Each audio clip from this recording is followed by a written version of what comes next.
har sát na lệ lung ngày na te kanunin alo ton po in tra na rwa thì lim korapo lalli swa kapo ani lalli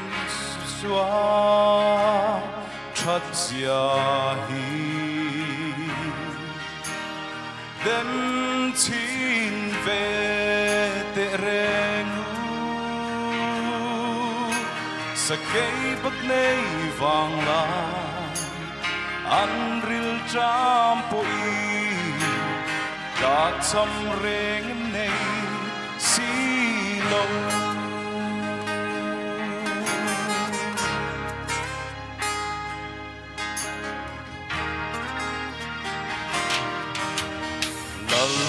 pa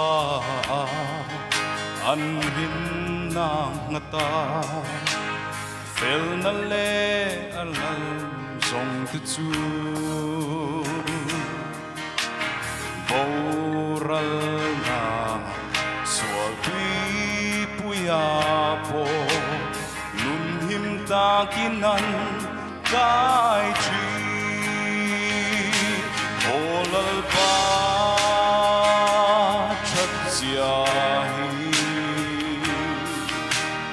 dem chin ve te rengu sa kay bak nay vang lai an ril tram po i các chăm reng kan nay si lo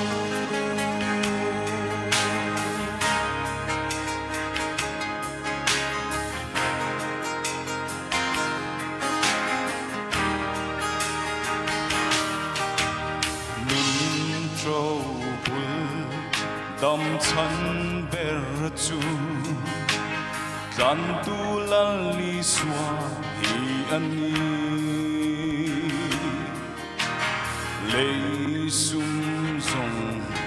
song ai lu zo lal pa shia nahi ani o lal pa hi dem chin ve te rengu sa kay bak nay vang lai an ril tram po i các chăm reng kan nay si lo